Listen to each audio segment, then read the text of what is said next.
Bonjour, je suis toujours à Budapest. Je me suis trouvé une île qui est en fait un grand parc en plein milieu du Danube, c'est assez sympa. Donc je me suis posé là pour te raconter un petit peu des anecdotes de voyage. Moi tu sais, ça fait 3 ans que je voyage beaucoup, ça fait 3 ans que je vis de mon activité sur internet, ce qui me permet de travailler en voyageant et donc j'en profite. Je suis parti en Thaïlande, aux Philippines, au Sri Lanka, au Cambodge, au Vietnam, à New York, à Montréal, à Toronto, à Miami, enfin j'ai fait aussi l'Europe de l'Est, j'ai fait la Bulgarie, j'ai fait Istanbul et là aujourd'hui pour la première fois je suis à Budapest en Hongrie et c'est sympa comme ville d'ailleurs. Et je vais en profiter pour te parler un petit peu de ce que j'ai appris sur les routes. Je pense que la meilleure façon d'apprendre c'est de le faire, c'est de le vivre. Et donc j'ai 11 trucs là que j'ai relevés, que j'ai appris sur les routes, que je voudrais partager avec toi.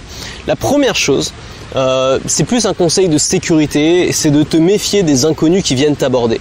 Et j'ai été très naïf là-dessus pendant mes premiers voyages, c'est-à-dire que j'étais un peu en mode ouais je découvre le monde et tout, je suis ouvert, je parle à tout le monde. Et c'est une bonne idée d'aller parler aux gens, mais méfie-toi des gens qui eux viennent te parler, qui eux viennent t'aborder. C'est-à-dire qu'il vaut mieux rencontrer des gens que toi-même tu es allé aborder que des gens qui eux-mêmes sont venus t'aborder. Pourquoi ? Parce que dans beaucoup de pays, notamment des pays pauvres ou des pays plus pauvres en tout cas que le nôtre, il y a pas mal d'arnaques. Et les touristes finalement représentent une source de profit pour beaucoup de gens. Donc il faut le savoir, il faut pas arriver en mode naïf, en mode tout le monde est gentil, tout le monde est sympa. Il y a des arnaques qui existent et j'en ai notamment vu beaucoup en Asie du Sud-Est, donc au Sri Lanka il y en a pas mal. Et la première chose moi qui m'est arrivée quand j'ai débarqué au Sri Lanka, mon avion est arrivé le matin même, j'étais crevé. Je sors dans la rue en mode qu'est-ce que je fous là et tout. Et là il y a un gars qui vient me voir tout souriant, tout sympa, qui me dit hey, tiens comment ça va, et qui commence à me poser des questions et tout. Donc on commence à sympathiser. Enfin moi je pensais qu'il venait pour sympathiser. Et en fait le gars me fait, enfin vraiment quand j'y repense je me dis vraiment j'étais débile quoi, mais bon bref. Le gars me propose, me dit ouais il y a un marché au diamant, je sais pas quoi, ça te dit qu'on y aille et tout, et moi je lui dis oui. Et donc il arrête un tuk-tuk, on y va, et en fait c'était une arnaque, c'est-à-dire que le chauffeur du tuk-tuk c'était son complice, et le mec essaie de me faire 3 fois le tour de la ville et de me demander une somme astronomique par rapport à ce que ça devait coûter. Donc finalement je m'en suis sorti, en plus le gars est bien rodé, c'est-à-dire qu'il dit ouais je vais appeler la police et tout, moi j'aurais bien aimé le voir appeler la police, mais bon le truc est bien rodé, donc j'ai fini par lui donner moins que ce qu'il me demandait, mais quand même un petit peu, puis je m'étais barré. Et après j'ai regardé sur internet et j'ai remarqué qu'en effet c'était un arnaque classique et cette approche là en mode oui je t'emmène voir un machin, une exposition de pierres précieuses ou je sais pas quoi, on a dû me le faire peut-être 10 fois pendant que j'étais au Sri Lanka. Donc après j'ai compris une chose, c'est que dans chaque pays il y avait des arnaques spécifiques au pays et donc c'était important de se renseigner, et ces trucs là tu les trouves pas forcément dans le Routard, dans le Lonely Planet ou dans le Guide Michelin. Ces trucs là tu vas plus les trouver si tu cherches sur des forums, des gens qui sont fait avoir. Donc tu tapes par exemple le nom du pays où tu vas plus arnaque et tu vas tomber sur pas mal de choses. Et donc de manière générale, et ça moi je l'ai compris heureusement, j'ai appris the hard way comme on dit, comme dirait un américain, de la façon la plus difficile, c'est-à-dire que j'ai appris en me faisant moi-même avoir. Mais de manière générale, s'il y a quelqu'un qui vient t'aborder en voyage, t'évites de faire la conversation avec lui, et souvent ces gens-là, vont profiter de toi si t'es en mode gentil et tout, ils vont bien profiter, ils vont pas te lâcher. Donc il faut être ferme, soit tu te barres, soit tu lui demandes de partir. Tu fais pas le touriste en mode ouvert à tout, et voilà, faut être ferme, faut être carré. Je sais que c'est chiant quand tu voyages, mais c'est comme ça. Beaucoup de gens qui vont venir t'aborder, surtout s'ils commencent à te poser plein de questions et tout, vont dans beaucoup de cas vouloir t'escroquer, surtout si c'est des gens plus vieux que toi. Si c'est louche, tu te méfies, c'est qu'il y a une raison. Ensuite, deuxième chose, ne jamais... Putain, il y a la musique là. Il y a une sorte de... Qu'est-ce que c'est que ça ? Il y a une sorte de son et lumière, là, spectacle son et lumière autour de la fontaine. Je crois que je ne me suis pas mis au meilleur endroit, bon c'est pas grave. La deuxième chose, c'est de ne jamais réserver plus de 2 jours dans un hôtel que tu ne connais pas, dans un hôtel que tu n'as pas encore vu. Ça je pense que pour moi c'est une erreur que font beaucoup de gens. J'ai rencontré des gens, notamment je me souviens en Thaïlande, des gens qui voyageaient en famille, qui avaient un petit budget pour le coup et qui me disaient bon bah voilà, nous on avait réservé une semaine je sais pas où, on est arrivé et c'était vraiment pourri, il faisait un temps pourri, l'hôtel était vraiment à chier, vraiment c'était de la merde quoi. Et ils sont obligés finalement, ils sont forcés à rester une semaine parce qu'ils avaient payé à l'avance et qu'ils voulaient pas gâcher. Et je pense que c'est une erreur. Je pense que la meilleure chose à faire si tu veux réserver sur des longues durées, c'est de venir une journée, juste une nuit, voir l'hôtel avant. Voir l'hôtel ou le Airbnb, surtout les Airbnb, souvent les mauvaises surprises c'est souvent dans le Airbnb. Vérifier que ce soit bien conforme aux photos, parce que les photos c'est pas forcément représentatif de la réalité. Vérifier c'est dans un hôtel que tu as bien de la lumière. Moi je me suis retrouvé parfois dans des chambres d'hôtel sans fenêtre ou avec des fenêtres qui donnaient sur rien du tout, sur un intérieur où il n'y avait aucune lumière. Moi je peux pas, je peux pas rester 3 jours dans un hôtel où il n'y a pas de lumière. Donc Donc toujours réserver une nuit ou 2 nuits maximum. Et ensuite, si ça te plaît, demander à réserver plus longtemps. Et le pire des cas, c'est qu'ils n'aient plus de chambre et c'est pas grave, t'en trouveras un autre. Mais dans le meilleur des cas, voilà, tu t'auras au moins un truc qui te plaît, tu sauras avant de réserver à quoi t'attendre. Donc ça, c'est la deuxième truc. Ne jamais réserver plus de 2 jours dans un hôtel que tu ne connais pas encore. La troisième chose, c'est de ne jamais prendre d'affaires au cas où. Alors moi, tu sais, ma philosophie, c'est de voyager avec un sac de 15 litres, voyager avec très peu d'affaires. Mais quand je suis parti, c'était pas du tout ça. Quand je suis parti, j'avais un gros sac de rando et j'avais plein d'affaires que j'avais prises au cas où. Tu vois, j'avais des pulls. Tu vois, je partais dans un pays chaud, mais j'avais pris des pulls en plus. J'avais pris une paire de chaussures en plus, tu vois. Et au final, je me suis retrouvé à pas savoir quoi faire de tout ça. Alors qu'en fait, c'était ridicule parce que si tu vas par exemple dans un pays chaud, je sais pas, si tu vas en Thaïlande, ne prends pas de pull. Il y a 90% de chances que tu n'utilises pas de pull de tout ton voyage. Mais si à un moment il fait frais, c'est possible qu'à un moment, moi je me suis retrouvé à un moment en Thaïlande, il faisait 18 degrés, tu vois. Si à un moment il fait vraiment frais, bah, ce que tu fais, c'est que tu vas en trouver un sur place de pull. En Thaïlande, tu vas sur un marché, tu peux trouver des pulls pour moins de 5 €. Si tu as besoin de chaussures, pareil. Si tu as besoin à un moment de chaussures de ville, je sais pas, pour aller dans une soirée ou un truc un peu cossu, bon bah tu vas sur un marché, tu trouveras des chaussures à 3 €, des chaussures correctes à 3 €. Après, tu les foutras à la poubelle, c'est pas grave. Pareil, des tongs, moi j'en ai trouvé sur place. Il y a plein de choses que tu peux trouver sur place. Moi, généralement, quand je pars en voyage, alors si je vais dans un pays chaud, je prends 2 choses. Je prends mes baskets que je vais prendre pendant tous les déplacements et des tongs qui sont toutes plates, donc qui tiennent facilement dans mon sac. Pas plus, tout le reste tu peux le trouver sur place. Donc rien prendre au cas où, il vaut mieux manquer que avoir trop parce que tu peux tout trouver sur place mais c'est difficile de te débarrasser des choses que tu as prises en trop. Ensuite, quatrième chose que j'ai appris, c'est de demander conseil aux locaux sur la sécurité. C'est-à-dire qu'en fonction des pays où tu vas, c'est pas les mêmes prises de risques. Je sais qu'en Asie du Sud-Est, c'est vraiment cool. Moi, je me suis baladé absolument partout avec ma caméra, sur des plages désertes, sur des trucs en pleine nuit et tout. J'ai jamais eu le moindre problème, j'ai même pas eu le début d'un problème en termes de sécurité. C'est-à-dire que là-bas, c'est pas la même culture. Si tu commences à emmerder les gens, tu peux avoir des problèmes, mais les gens vont rarement te faire des problèmes. À part les petites arnaques ou les vols à l'arraché, il n'y a pas beaucoup de violence. Par contre, quand je suis parti au Pérou, par exemple, c'était pas pareil. C'est l'Amérique du Sud, c'est différent. Faut faire plus attention. Tu vas pas tout seul sur une plage déserte, surtout le soir. Il y a certains endroits qui sont des vrais no-go zones, des endroits où tu peux pas aller. Et ça, il faut le savoir. Et moi, je me souviens que j'étais pas du tout au courant. Et je voulais faire voler mon drone. Tu vois, je me dis tiens, il y a une montagne là, c'était au milieu d'une ville. Tu vois, il y avait une montagne. Je me dis tiens, ça a l'air cool et tout. Je commence à monter et là, je croise une meuf qui m'arrête et qui me fait non, pas ça, non, pas ça. Elle me sort un mot que je ne comprenais pas parce que j'ai pas suivi mes cours d'espagnol. Et le mot c'était muy peligroso. Moi je disais mais peligroso, qu'est-ce que ça veut dire? Je comprenais pas, tu vois, et j'ai pas eu l'idée, j'ai même pas eu la présence d'esprit de chercher. Elle me montre ma montre comme ça, puis je fais oui non mais ça va, j'ai le temps, vous inquiétez pas, puis je continue. Et là je croise un groupe de mecs qui m'arrêtent et qui me font non pas ça, muy peligroso, muy peligroso. Puis là il y a un gars qui me regarde et qui fait pshh. Là je me dis je vais peut-être pas y aller, hein. Peut-être je vais tenter une autre approche, je vais pas y aller. Donc je retourne en arrière, je redescends, je vais à l'hôtel et puis je commence à discuter avec la fille de l'hôtel et je lui demande déjà ce que ça veut dire peligroso. Elle me dit que ça veut dire, elle m'explique que ça veut dire dangereux. Donc déjà, si j'avais su ce mot-là, ça aurait pu m'aider. Et ensuite, je me renseigne un petit peu sur internet partout, je discute un peu avec les gens et en effet, les gens me disent, surtout dans les petites chambres d'hôtes et tout, ils vont me dire faites très attention, faites attention aux chauffeurs de taxi, faites attention aux chauffeurs de tuk-tuk, faites attention à ne pas sortir le soir tout seul, faites attention à ne pas aller dans certaines zones qui sont un peu des favelas, tu vois. Donc voilà, et après j'ai fait plus attention pendant mon voyage et bon, au moins je savais où aller, je savais où ne pas aller. Donc il faut faire attention par rapport à où tu vas et les personnes qui vont pouvoir mieux te renseigner, c'est les locaux. C'est souvent les gens qui tiennent un hôtel ou les gens qui tiennent des chambres d'hôtes parce qu'ils ont l'habitude des touristes, ils ont l'habitude des histoires des touristes qui se font racketter ou qui se font voler leurs affaires. Donc ils savent très bien et souvent ils savent mieux que les guides touristiques. Tu vas pas forcément avoir des infos précises là-dessus sur le routard ou dans des guides touristiques. Il vaut mieux parler avec les gens, c'est le meilleur moyen de savoir si tu es en sécurité ou pas. Bon après, tu as toujours un petit peu des mamas, tu vois, qui vont t'accueillir en te disant que tout est super dangereux, il faut faire attention à tout, qui vont un petit peu en rajouter parce qu'elles s'inquiètent pour ta sécurité. Bon, faut pas non plus devenir parano, mais faut toujours savoir, faire attention, savoir où sont les limites, quelles sont les limites à pas franchir au niveau de ta sécurité. Ensuite, cinquième conseil, alors j'ai jamais eu besoin de ça encore, mais je sais que ça peut m'arriver, c'est d'avoir toujours une backup de tous tes documents sur Evernote ou sur n'importe quel cloud en ligne où tu peux y accéder facilement. Imagine tu te fais voler ton sac, dedans tu as ton téléphone, tu as ton passeport, tu as tout, tu te retrouves, tu es nu, tu n'as plus rien. Comment tu fais? La façon la plus simple, c'est d'aller à l'ambassade avec des papiers, avec des photocopies de ton passeport, de ta carte d'identité, d'avoir aussi tes billets que tu peux retrouver facilement sur un cloud.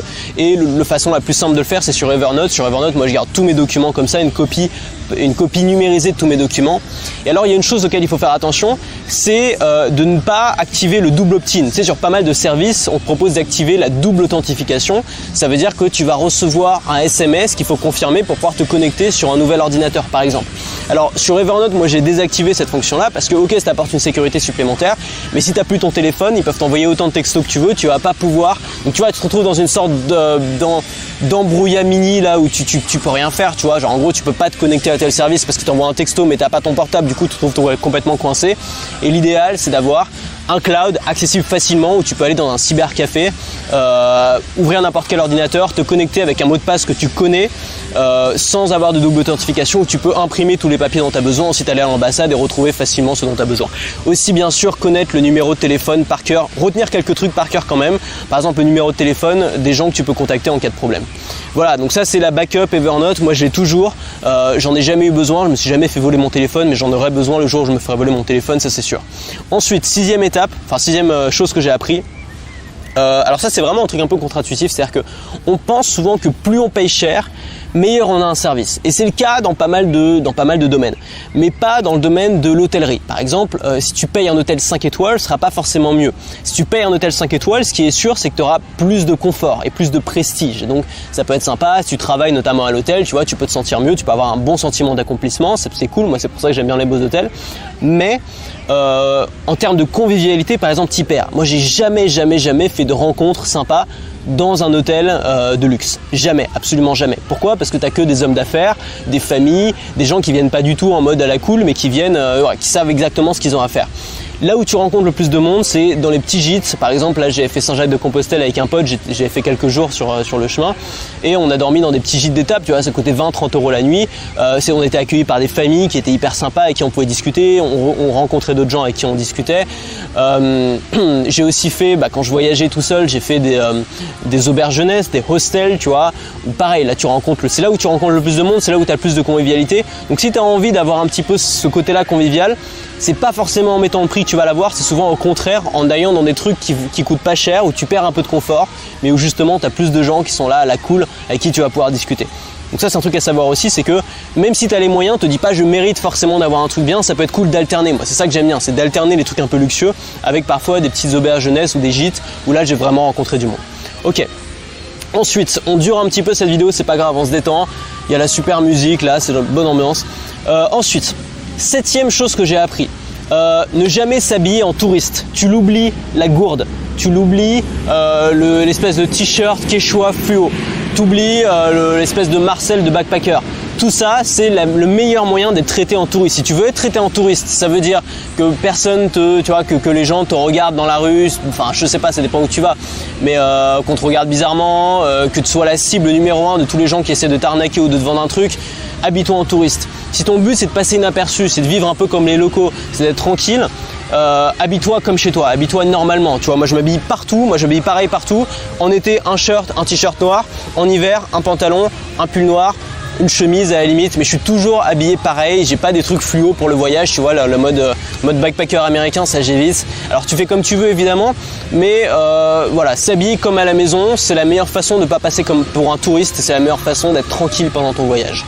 Ensuite, huitième chose que j'ai appris, alors moi ce que je fais c'est que je saute le repas du midi. Je prends pas de repas à midi généralement quand je voyage, et ce que je fais c'est que pour pas avoir faim, alors soit je fais la Warrior Diet, ça c'est un truc que j'aime bien, bon je vais pas t'en parler aujourd'hui, mais c'est en gros c'est un jeûne intermittent, c'est vrai que je mange que le soir, mais je me fais un très gros repas le soir. Soit ce que je fais quand j'ai des trucs à faire, là par exemple aujourd'hui j'ai des vidéos à tourner, j'ai besoin d'avoir un peu d'énergie, moi j'ai besoin de manger pour avoir de l'énergie. Ce que je fais c'est que je prends le petit déj à l'hôtel, souvent le petit déj n'est pas forcément inclus, mais ça coûte du style, tu vois, ça dépend où t'es. Si t'es dans une grande ville ça va plus coûter autour de 15 €, si t'es dans un pays où les prix sont moins chers, ça va plus coûter autour de je sais pas 5 €. Et souvent les petits déj c'est illimité, tu vois, c'est à volonté, t'as un buffet. Donc au petit déj je me prends un maximum, tu vois, vraiment je me remplis. Ensuite je mange pas le midi, j'ai pas faim de toute façon. Et le soir je me fais un bon resto, ce qui me permet d'économiser un resto. Donc t'économises de l'argent, t'économises du temps et voilà, c'est pas mal. Un petit conseil, c'est un truc que je fais tout le temps en voyage, tu vois, c'est chiant, surtout quand tu manges au resto, tu vois, tu te fais un resto le midi, un resto le soir, ça fait quand même beaucoup de restos, ça te permet d'économiser un peu de temps et de l'argent. Ensuite, neuvième chose que j'ai appris, En fait, j'ai appris pareil the hard way. J'ai appris en oubliant au moins 2 ou 3 fois mon maillot de bain dans une chambre d'hôtel, ou alors des chargeurs sur une prise électrique. Tu sais qu'un chargeur de Mac, ça coûte environ entre 60 et 80 balles quand même. Donc c'est quand même pas rien. C'est chiant quand il faut en racheter à tous tes voyages. Donc les choses qu'on oublie le plus souvent dans une chambre d'hôtel, pour vraiment l'avoir expérimenté, j'ai fait des centaines de chambres d'hôtel, c'est premièrement les trucs qui sèchent dans la salle de bain, donc typiquement le maillot de bain dans la salle de bain. J'oublie tout le temps, donc maintenant j'y pense à chaque fois que je pars, je vérifie la salle de bain ou la trousse de toilette, pareil. Et la deuxième chose, ça va être les prises électriques. Souvent on va laisser des chargeurs ou des trucs, on va les oublier. Donc toujours avant de quitter une chambre d'hôtel ou Airbnb, tu vérifies les prises électriques, bien sûr les tables, tout ça, le lit, t'as laissé des trucs dedans, et la salle de bain, est-ce qu'il n'y a pas des trucs qui sèchent, un maillot de bain ou une trousse de toilette. Ensuite, 10e chose, rencontrer un petit peu les gens. En fait, moi je me suis rendu compte que j'adorais rencontrer des abonnés, donc peut-être toi ou d'autres gens, je sais pas, on s'est peut-être déjà vu. J'adorais rencontrer des abonnés ou des collègues en voyage, beaucoup plus que chez moi. Tu vois, à Paris, j'ai un peu l'impression de me dire ouais, faut que je fasse le truc, machin. En plus, il y a du monde souvent. C'est sympa aussi, bien sûr, mais j'ai un peu l'impression d'être obligé de le faire. En voyage, c'est pas pareil, parce que quand tu voyages seul, tu as envie de rencontrer des gens, tu as besoin de le faire, et c'est une ambiance beaucoup plus détendue. Et moi, j'ai fait des super rencontres. Je me souviens d'un gars qui s'appelait Sébastien, que j'avais rencontré. J'étais en Thaïlande avec un pote, on se baladait, il m'avait rejoint pour quelques jours. On était à Koh Tao, qui était une petite île paradisiaque, vraiment une île magnifique. Tu vois, au milieu, c'est de la montagne, la forêt vierge, et puis autour, tu as des super plages. C'est le meilleur spot de plongée au monde, d'ailleurs. Ça s'appelle Koh Tao en Thaïlande.